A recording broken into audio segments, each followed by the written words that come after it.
Welcome to the show known as Conversations with Ralph Walker. You know, Route 66 goes quite a long ways. Starts way Chicago, ends all the way down in Santa Monica and all in between. We probably should have started the show with Nat King Cole singing Route 66, getting your kicks off of Route 66. Now, you viewers out there are probably wondering, what is this all about? Well, I'm honored to have here in the studio today Bianca and her son, Carter. Mm-hmm. Hi. And a special guest is our pup. Name? Chili. Chili. Why the name Chili? Because he chills a lot, and also we like, I think it's southwestern. Oh, yeah. A lot of our journey was inspired when we were traveling through the Southwest. And so when we adopted our pup, also this woman who donates some things to the animal shelter, she made this cute handkerchief, and we complimented her on all the different handkerchiefs that she made, and we picked out one because this one resonated with us, and it has chilies all over it. All right, Bianca jumped ahead of the story. All right, I brought in Route 66. A lot of people travel up and down that line. Now, some of the viewers are probably wondering, well, you've been traveling up and down Route 66. Mm-hmm. You have a show that's in progress, and that's Off the Grid. Off the Grid with the kid. All right, with the kid. Yeah, and Off the Grid with the kid. And the kid is? Carter. Okay. How old is Carter? I am 9 years old. 9 years old. Have you been enjoying the trip with Mom? Mm-hmm. Mm-hmm. And also with our dog. Oh, with Chili also. All right, tell the viewers out there a little history about you, Bianca. Well, over a year ago, I decided to get rid of everything and no longer live what I consider to be a boxed life, a life that most people can relate to, and that's where you're spending a lot of your hard-earned money every single month just to pay bills, and you're pulled in so many different directions. You don't have a lot of quality time to be able to spend with your family and so forth. And I no longer wanted to live that life. And so I made a Facebook post that completely changed everything. And in that post, I just said, one day I want to travel the world with my son until further notice. And when I did that, it was just a dream, but somebody commented on it. And they said, well, Bianca, what's stopping you? And when they asked, that's what really made me think. And it was things. So what did family say? Girl, you're crazy. What you getting ready to do? Well, I didn't mention anything to family, actually, because from where I come from in the Midwest, a lot of our family in St. Louis. I was born and raised there. And even though we have family all over the U.S., a lot of our family really don't travel outside of the country. And I wanted to travel more internationally. So what I decided to do was get rid of all of our things and travel the world with my son until further notice. I enrolled him in homeschool, purchased 2 one-way tickets to Thailand, and we've been traveling the world ever since. You jumped on a plane and went to Thailand with Carter. What was your take on Thailand? What was interesting about it? Everything. The people, the culture. Uh-huh. What special thing do you keep with you about that first trip? We have this one butter that I have for my hair. It's like my hair product. And also we would always use it, and also remind us of the smell of Thailand because I think we got it from Thailand. Yeah, so he's talking about this coconut butter that we purchased from Thailand that reminds him of our travels because that's where we started using it. Well, my son, every day he talks about Thailand. It has a special place in our heart, and we stayed there for a couple months. So. Oh, wait a minute. Now, you got off the plane in Thailand. Who did you know there? No one. We didn't know anyone. It was just my son and I. So you get off the plane, and then what happens next? Oh, that was where the fun began. I only knew where I was going to stay for about 5 days, and I set it up that way because I wanted to wander and explore. I didn't want to feel limited by booking all these reservations. But you're not by yourself. You're with your son. Yeah, exactly. It was just him and I. What bonding. I know, right? So you're in Thailand and you stay how long? We stayed 2 months. That's the maximum amount. You was going to stay 5 days and then it turned into 2 months? Well, we knew we were going to stay at least 1 month.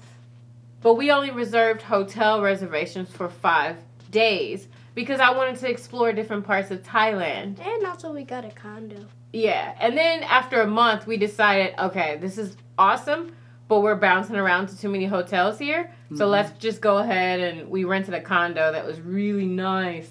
And we stayed in the condo for a month and still kind of bounced around, but at least we could leave all of our things there. Wow. So tell me about the people of Thailand. Oh my gosh. Were you well received? Oh yes, definitely. The people in Thailand are so sweet and nice, very friendly. Thailand is so safe. And what we found is we didn't find too many people that look like us there. Okay. Which was like interesting. nobody Yeah, it does. was practically no one. I mean, we were in Thailand for 2 months and we probably seen, I don't know, maybe 3 black people, maybe. Where were they from? We don't know. I mean, it was just kind of somewhere in the passing crowd. And we were like, oh, wait, oh, you know. There goes one. Yeah. Well, we only noticed when we just saw someone that looks like us because we just, I don't know, we're so cultured. We feel like we blend in anywhere. But being in Thailand, sometimes it was clear that we were tourists and so forth. Obviously, we looked different. But people were fascinated with our hair. Yes. Because our hair is curly. Yeah. Yes. They, like, We stopped got, like, us. a lot of compliments. Yeah, the people And even stopped want us to take touch, pictures. right? Yeah. Oh, yeah. The pictures, oh, my There's a goodness. certain magic about the hair of black folks. I think it's the ability for us to put it in any shape or style. Mm-hmm. Okay? Yeah. It's not always just straight down. Oh, for sure. Our hair grows towards the sun. Oh, yeah. My hair Okay. was huge literally an hour ago. And then we showered. And so now it's like all bouncy. So and how was the shiny. food? Oh, man. How did you like the food? Was it hamburgers and french fries? No, but those crab, which was my favorite thing. Oh, you love some crab, huh? Uh-huh. Lobster too? I haven't had lobster. No? yet. Okay, you like crab. All right, what vegetable did you eat?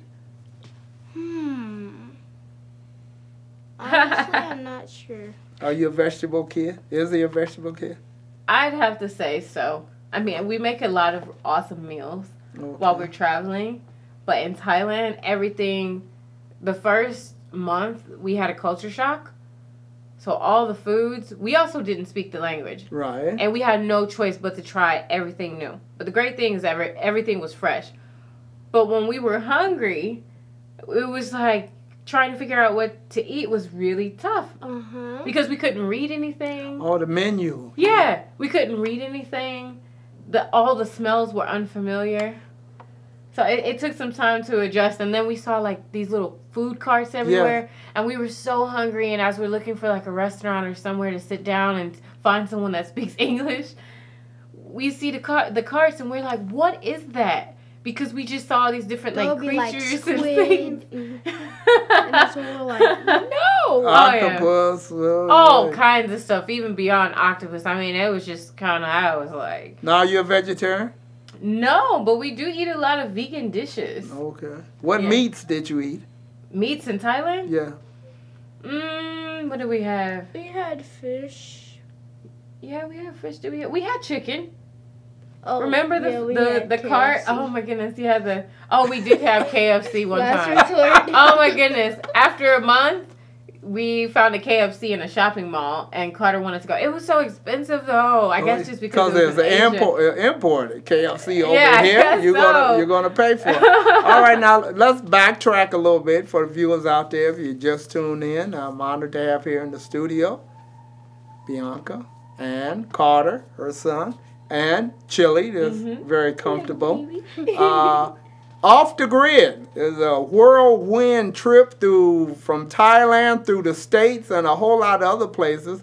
But what happened in your life that made you want to purge everything and start anew? I was living what I felt was a box life. Had a whole bunch of credit card debt. Ew. I was making all this money. every month and spending it all on bills. What were you doing before? What was your job? As some of the viewers might wonder. What were you doing for a living? Well, still the same thing. A year ago, I was... Yeah, I'm an entrepreneur. I'm a life coach, motivational speaker. And, what's interesting is that a year ago, it was just right after I made the final leap, the crossover from working in corporate America to entrepreneurship. And I thought it was going to be much different. For some reason we see the word entrepreneur as this like glamorous thing and all this money, but it's not like that. And what is the big challenge being an entrepreneur? What is the challenge? Wow. I mean, there's so many. I think the biggest one is probably the emotional processes that you have to go through. You're always kind of in competition with yourself because you want to strive for growth and improvement and sustainability, while also trying, while you're trying to grow this business, you're also trying to take care of your family and yourself and be a good friend and you're just a good person for everyone, and just, trying to hold it all together is a lot of work still. Which is a daily challenge. Yes, which is a daily challenge. Not like you clock out on Friday and say, oh, I'll deal with the company. Exactly. Saturday and Sunday is still a working day. Exactly. When you're an entrepreneur, you're always working. Even when you sleep, your mind is always thinking. All right, you come back from Thailand. Uh-huh. And what's your next stop? Well, we came back from Thailand to check the mail and switch out our suitcases. And also, we went to St. Louis. Yeah, and so because we really wanted some food. Yeah, so that was from St. Louis. After the 2 months. Homesick? Well, he was. After 2 months in Thailand, it was his summer break. Okay. And we basically came back to San Francisco and switched out our suitcases. And then Carter wanted to go to St. Louis, and I wanted to have some mommy time and, go have some fun with my friends and go to Southern California. So he hopped on the plane and went to St. Louis. By myself. And I said, see ya, and I hopped on the plane and went, south, and I said, I'll see you over the summer. So that's a lot of trust from Mom, Carter. Yeah, we get it around. That's good. It wasn't that easy always in the beginning. It took a couple flights for me to be like, all right, love you, bye. All right, so then you regroup Uh-huh. and meet where? Well, I came back to St. Louis, visited family, and stayed there for a couple months. And the family tried to talk you out. Girl, you going crazy. Why you all over the place? You know what? Yes and no, because by then, after the summer, I had went to 2 more countries by myself. What other countries? I went to, where did I go? I went to Paris and Africa. What part of Africa? I went to Benin. Oh, wow. Yeah, Benin, Africa. Quite interesting, huh? Uh-huh. Oh, yeah. Fascinating. Oh, yeah. God. Definitely not what people think. A lot of people in the States have this kind of bad, they... Well, it's always Europe first and then Africa. Why would you want to go there? Oh, yeah. Africa's beautiful. Where it all began. That's what people forget. Exactly. That's where it all began. Mm-hmm. Even from the hair. Everything. Yeah. Go ahead. What were you going to say? Africa, actually, I think they should get a reward for, the most hard-working state. Country. Yeah. Yeah. Good observation, and so true in so many ways. Mm-hmm. And history would say you're correct. That's why they brought us over here. Yeah, I came back from Africa with a lot of stories. Mm-hmm. Even though he hasn't been there yet, he lives through my stories, about Africa, and I think that's also made him more humble as we're traveling through places, because our lifestyle, when we were traveling through Thailand and when I went off to Africa and Paris, we basically did a record scratch and we kind of flipped our lifestyle, which I'm sure is what we're about to get into now. So now you in the States. Mm-hmm. All right. Tell me about Google and them being a part of Off the Grid. Yes. So when we were in St. Louis, Missouri, we were there for a while, and I said, you know what, there's all these cool things that I want to experience in the United States, and I'd like to stay in the country for a while, because we want to do more work on the ground and explore our own backyard, because when we were outside the country, we would meet other people and they'd find that we were from the States. So they would say, have you been here? Have you been there? And we would say no. So it just made sense for us to stay in the country. But we had to figure out how we could stay in the U.S. and still travel without going back to that box life with, you know, getting an apartment, starting all over and so forth. We didn't want to do that because we still wanted to wander. So we had to figure out how to make it work. And then it dawned upon me, okay, I can finally do something else that I've always wanted to do. Because I remember before I started traveling full time, I used to watch these crazy videos on YouTube about van life. People living in a van. And I just thought it was so fascinating. I was like, how in the world can people do this? Like, are they, what? So I've watched these videos and I just admired the freedom and the courage and all the different things, the stories that people had. I just loved it. And so I said, you know, I'm a life coach. I'm known as the globe-trotting life coach. And what I'd like to do is travel around and just give empowering speeches to communities. I love to do that. And so I thought, and I love to show my son, too, how mommy's chasing her dreams. Because since he was 2 weeks old, I made this promise that I would achieve this certain lifestyle for my son by the time he was 5. Okay. So with that being said, you know, my childhood was completely different from his. I had a really rough background, or childhood, should I say. And even when he was born, I was living in a rough neighborhood, and it was tough. And so I made these promises to myself, and by the time he was 5, he had all these amazing things for him lined up. He's been to several countries. And so he's never seen mommy, like, really chase her dreams. He sees mommy on the phone making calls, and he goes to speeches and things like that. But he's never really seen mommy, like, you know. Into it. Yeah, and I really wanted him to see that. Because I wanted a part of him to be humble. How do you respond to people who say, maybe you're being selfish with him? Maybe your dream is not his dream. You know what's interesting is that only one person said that. Only one person said that, because I left out something really important. And I'm glad that you brought this up. When my son, before I started traveling the world full time, or we started traveling the world full time, my son was having some problems with his reading. And he was on the verge of repeating 2nd grade. And I was feeling really guilty as a parent for not being able to give him this quality time to help him with his reading levels, because I was serving my clients during the day and in the evening time. And he needed, like, extra time. But as an entrepreneur, and especially being a single mom, your kid's not coming home till 6 o'clock. By then, you got dinner, you got homework, and then you got to put him to sleep. So where are we going to find these extra 2 hours or so to work on his reading?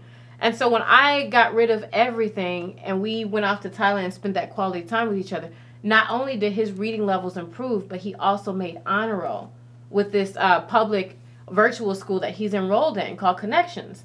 And so everything improved. And after the summer, I had to figure out, okay, I'm an entrepreneur. I'm a single mom. I want to show my son the world still. And I want to homeschool him. Plus, I don't want to go back to living that box life, because I'm not serving myself nor my son if I'm showing him this is what we're supposed to do, to just accumulate debt. I said, no, while he's young, while I'm young, this is now our opportunity to really get out there, and for me to show him that there's more to life than just slaving away and being pulled and me not having quality time with him. Now, this is interesting because rich people have the luxury of doing this. They will send their kids all over the world to stay for different periods of time, and really they would learn more about people of various countries and their culture and everything.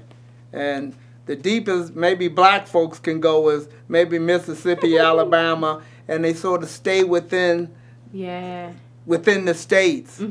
So some people might be wondering, how you doing all this? You must have a whole lot of money. No. Well, it depends. I'll say this. It depends on what you consider to be a whole lot of money. Because I was born and raised in the Midwest. And when I moved to California about 3.5 years ago, things are different. Money, everything's completely different. And when I got rid of all of my things, I no longer had all those expenses. Therefore, all of my money can go directly into everything that we're doing. It can go into experiences and into my business so that I can generate more income opposed to going into all these different bills. Yes. You know, now all of my income can go It's directly your money. into... No, yeah, it's not like I'm hoarding it, Yes. though. It still goes out. You know, But you 'cause get it to takes money. distribute it the way you want to distribute it. Exactly. Versus So now... Edison and Exactly. water bill or whatever. Exactly. Everything's, you know, lower now, should I say. But it feels good to be able to take my money and put it directly into the things that we're doing in our business opposed to getting a loan, for example. So it just feels, you know, great to be able to do that. But to continue on with your question What- or your statement yes, go ahead. about Being selfish, whether or not your dream the question about the selfishness. I remember during our travels, at one point, my son, he got, I guess you say, kind of homesick. Yeah. And he wanted to be around more kids. And I was new to the whole homeschooling thing and trying to figure it out. We were in a different country. And so what I said was, you know, he was homesick and so forth. So I was like, okay, well, we're going to go back to our hometown. And there was some needs that he had. And I said, okay, well, I'm going to enroll him in a school in St. Louis and we may stay there for a little bit. Mm-hmm. And let me tell you, we tried it out. Like, before we did what we're doing now, I enrolled him into a Montessori school, got him all set up. It was very challenging, but I respected my son's wishes for him to want to be around more family and things like that. But 2 days. Yeah, it didn't in last the long. school, my hand almost broke. Yeah. Because somebody tried to bully me because they thought I was bullying another person, but I was actually protecting another person. Oh, okay. Yeah. Not only was he bullied, but there were also some other things, you know, some other personal things involving our family that we just choose not to share because, you know, just family matters. But it was just obvious that it wasn't time and that wasn't working. Yeah, that wasn't the best thing. And so then, you know, that's when I realized, okay, well, my son, he's going to continue traveling. You know, we're going to continue traveling with each other. And that is how Off the Grid with a Kid got started. Okay. Because when I bought the van that we have now, I just thought it was going to be me traveling. And I was so heartbroken about it that my son, that he wanted to take a break away from traveling. But I respected that because I had this thing about making decisions out of love and not fear. Mm-hmm. And so when it was evident that it's not his time, it's not time for us to do that yet. I was like, okay, well, it's going to be the both of us. All right. It's going to be Off the Grid with a Kid. Yeah, Off the Grid with the Kid. Who came up with the title? Both of us. Yeah. Joint effort. Both of them. And we're gonna have to do it off the grid with the kid and the dog now. No, yeah. Off the Grid with the kid and a dog. Yeah, I know, because we have the dog. But yeah, so going back to the Google. Yes. That you mentioned, we're really fast forwarding here. Mm-hmm. We're really fast forwarding, but I'll just go ahead. For sake of time. Yeah. When I made the choice to buy this van and live in it, and then I realized, all right, my son's going to do this with me. I had all kind of different beliefs about what people would think. Oh. And, I mean, everybody. But I had to think about my intentions and why I was buying that van and why my son was coming with me and why everything was happening. I had to really think deep about my intentions and what was going to be the best for my son and why I was doing this. Because it wasn't all...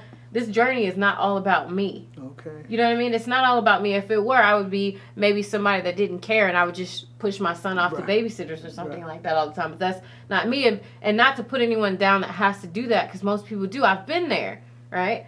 But I realized that I had a choice to be able to spend quality time with my son. And I love that, especially while he's young and so forth. And so anyway, when we started traveling throughout the States, we found that a lot of people were just fascinated with the fact that we're traveling through the U.S. Right. And it's mainly because of my son. It's not just because I'm exploring. It's because they see a kid. His view. What is? Yes. Yeah. They love the fact of seeing a family on the road spending quality time with each other, learning in different ways that education, that school systems cannot teach us. There's a certain level of freedom and expression and a wealth. It's a different type of wealth that comes through this experience that is unmatched. It's almost hard to describe because it's more of a feeling than anything. And so my thoughts that I had about what family would think and so forth, I knew that there was just going to be a small portion of people that were going to have something negative to say, because people know who I am in my heart, and they know that us doing this and buying the van was what a you're doing is courage too. You have to have courage to do, and faith to do what you're doing. Most challenging thing about being on the road with a kid and a dog. What's the most challenging thing to you? For me? Yeah. Ooh, most challenging? Probably trying to figure out where to go next. What about for you, Carter? What's the most challenging thing?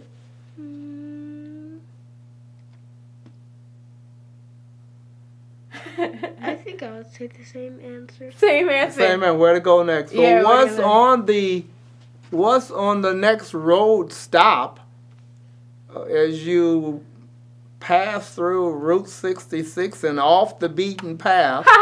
What's next for you? We love this question. It's one of our top 10 questions. Well, for the past 6 months that we've had the van now, we've just been taking care of each other and being free and wandering. And Wait a minute, have you been stuck in snow yet? No, we dodged the winter. Oh, yeah. Oh, it was close. That would change your mind. Our van broke down in New Mexico. Okay. And we got it fixed with the help of some of our fans, too. Thank God. And we barely missed it. After New Mexico, we shot up to San Francisco to check the mail again and switch out our luggage. Yeah. And then we came straight north. And so now, since we've been here in California, it's been so nice to be able to explore different parts of California. However, we've grew this following, and the demand for my business has grew so much more. And I love to get my son around kids as much as possible. Yes, yeah. But now it seems like it's too many kids, and what we want to do now is host events, inspirational events, and then also events that are going to support our nonprofit organization. What is it? Tell the viewers about the nonprofit organization. Yes, thank you very much for asking. We have a nonprofit organization called the Bully Barricade Foundation, and this was an organization that I started a few years ago because when I was a kid, I was bullied really bad, severely. And even though I survived being bullied, I saw a story on the news one day during a lunch break years ago, and this little girl committed suicide. And when I overheard her story, it brought me back to all the emotions and the thoughts and all the worries, the concerns that I had as a kid, because I remember how much people didn't understand. So that's when I realized that I could be a voice for those kids that are being bullied. Because at the time I was doing an internship with CASA. I was a court-appointed special advocate, and I was basically doing an internship for a job. I wanted to be a lawyer at the time, but I was chasing a dream, somebody else's dream. Okay. You know, doing what somebody else said I should do.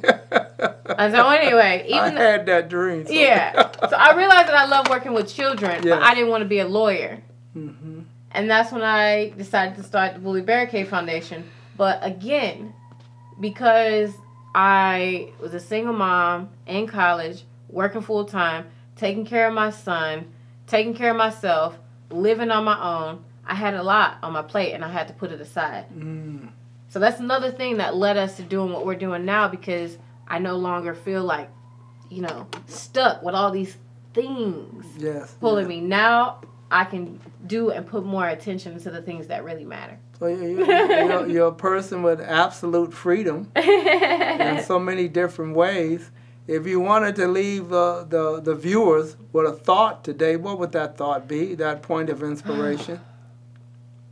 I would have to say it would be that people need to know that they can truly define and design their own lifestyle. I want people to know that they have a choice to completely make their life unrecognizable by making a decision to just surrender everything that no longer serves that person. Like whatever it is in your life that's pulling you in different directions, that's not leading you to growth, dismiss it. Let it go. Because we only have so much time on this earth to truly live our life And too many of us are following somebody else's dream and living in somebody else's light, which is living a lie and not living in our true potential. And we have these things that I refer as the whispers in our heart. And those are those things inside of us that are telling us what we're really supposed to be doing. But how does one find the courage to take that leap? Because once you take that leap, maybe you can't fly back. Well, so the thing about that is whenever you are going to take that leap, you can't worry about what if I fall. You worry about, or you wonder, what if I fly? What if this Think the works? positive. Right, you think positive, because what happens is we scare ourselves. We feed ourselves with fears. We got to stop doing that. Too many other people are already going to do that. We have to be courageous enough to let go of the things that are not serving us and put all of that energy that we were using to do the very thing that we hated, right? For example, I had a job that I hated and I was working really hard to keep this job that I hate. What if we actually take that energy and put it in the direction towards doing the things that we actually want? Think about the outcome and the result. Even if you don't get there, you will enjoy that journey because you're actually chasing your dream and living it passionately. Time will let go. Your values and everything will shift and change. And everything that you're worried about now that you don't have, if you make the decision to chase your dreams and do that thing that might not even make sense right now, you'll understand why in the future. And also, you'll find that as long as you're going along that path, everything that you need will be waiting for you. But you have to make the necessary actions to receive those things. You have to create space for those things. If you don't make room if you don't make room to bloom, you won't get that growth that you're seeking. It won't be there. All right, so if the viewers want to keep up with you, how do they keep up with you? Oh my goodness, we're all over the internet. Most of the time we are on YouTube. Our channel is Off the Grid with the Kid. We are on Facebook. You can find me. Look for Bianca Smith and also Off the Grid with the Kid. We're spending a lot of time right now, though, on YouTube, so that's probably the most popular place that you want to find us. And also, we will be traveling through a city or a country near you, so stay connected because there's a good chance that you'll see us. Now, as a person that's been doing all this traveling, a question that I wonder is race relations. Do people talk about race relations in America to you? Well, wait, tell me a little bit more about you. Well, when you think about the situations that's been happening, whether it's a Starbucks, whether it's a Confederate flag, whether it's that problem that's so saturated in America with race relations, and where are we at as people? Does that make sense? Well, I'd have to say Have you been in the South? No, not yet. Not yet. No, but I will have to say... Well, you don't have to be in the South. It could be in the North. I just thought Yeah, we travel everywhere. Yeah. One of the things that I have noticed the most since we've been living this lifestyle, because at first we were on planes and private jets and everything. And then I said, all right, record scratch. We're in the U.S. Let's road trip. So we bought this old van, right? There are very few people of color on the road doing what we're doing. Right. I mean, very minimal. I mean, it's like very minimal. To the point where when I saw someone that was a Hispanic, they came up to me and I said, oh my goodness, I'm just so happy. I see a person of color on the road. I can't believe this. Then we got interviewed for it. And then that's why I was like, wait a minute. Because I didn't see anyone of color out there on the road doing this full time. Do you know the whole RV van life thing? Oh yeah, and a single mom too, right? I didn't see that. Right. And so yeah, we get interviewed a lot, and people point that out that there's very few of us. But you know what? Since we've been doing this, we are inspiring so many people of color to get out there on the road and to do this. And I think it's just because they see us do it. But it's not rocket science, honestly. I think that there was a limiting belief and there were certain lifestyles that, you know, different cultures and communities would normally just do, but we're breaking those norms. And all it takes is one or two, you know, just a few to be like, why are we doing this? Like, why are we limiting ourselves?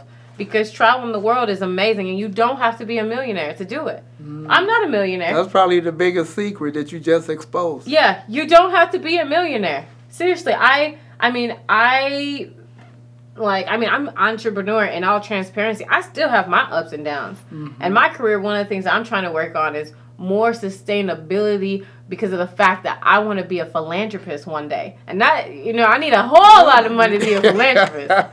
You know what I mean? Yeah. Because I find myself trying to be Oprah. I give. That's what makes my heart and makes me live. Well, they say the more you give, the more you receive. Yes.